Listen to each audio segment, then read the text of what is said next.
નેતાઓએ આપ અને એના બાપ બેયની સામે એક હારે લડવાનું છે. આ ભૂમિમાં તાકાત છે. આ ભૂમિ વાજણી છે.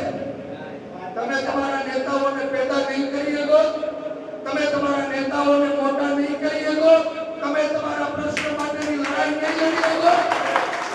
કઈ જો એકવાર વિસાવદર વાળા, ભેસાણ વાળા, મિલખા વાળા કે અમારામાં તેવડ નથી કે અમે અમારા નેતાઓને પેદા કરી શકીએ, મોટા કરી શકીએ, બચાવી શકીએ. તમે બેઠા બધા આવશું જાવ.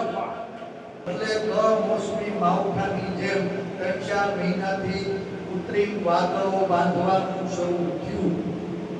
જોશો આ દેશની રાજધાની દિલ્હી આઝાદી પછી એકવાર ભૂલથી ભારતીય જનતા પાર્ટીની સરકાર બની હતી. માત્ર એકવાર ભૂલથી આ ભાજપ વાળા ભડકા દીકરાઓ દિલ્હીને જીતી શકતા નહોતા એટલે હાથમાં હાવનો લઈ અને કોંગ્રેસના કાર્યકર્તાઓનો કચરઘાણ કાઢી નાખ્યો.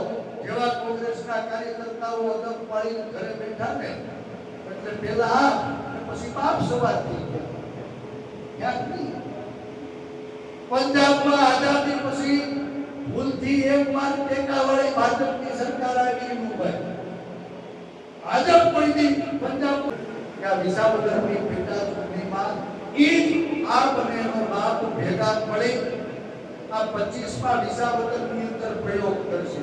ઓલા હાવડાને કાટ લાગી ગયો છે ને, મને લાગે છે ચૂંટણી જાહેર થઈ એટલે કમોસમી માવઠા માટે થઈને એ કૃત્રિમ વરસાદના વાદળો બાંધવાની શરૂઆત થઈ હતી અને હાવડાના હથિયારને ધાર કાઢી અને 27મી ચૂંટણીમાં ફરી પાછી આ જવાન અને કિસાન વિરોધી સરકાર ગાદી કબજો કરવા માટેનું ષડયંત્ર રચી રહી છે. 25માં અને 27માં ફરી પાછો આખા ગુજરાતમાં એનો બાપ વિસાવદરના પાદરમાં ખાતરીપૂર્વક કહીને જાઉં છું, જેમ દિલ્હીમાં પહેલા આપ અને પછી બાપ સવાર થઈ ગયા ને, આવતી પંજાબની ચૂંટણી આવશે એટલે વળી પાછા આપને આડો ધરી કોંગ્રેસને ઠેકાણે પાડી બાપ સવાર થઈ ગયા. યાદ કરો કરોડો રૂપિયાના ભ્રષ્ટાચારનો જેના ઉપર આરોપ લાગ્યો હતો એવા કેજરીવાલ કાલ્પનિક નાટક કરીને જેલમાં પૂરવામાં આવ્યા.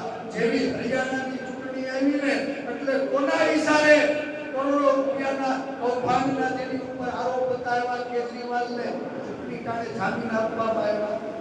ચૂંટણી ટાણે ભાઈ કેજરીવાલને જામીન આપ્યા જ નહીં.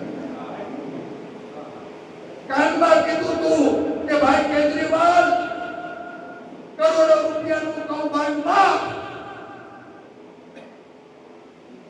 કોર્ટમાંથી અમને જામીન આપવામાં થોડા વકીલોને ઢીલા રાખશું.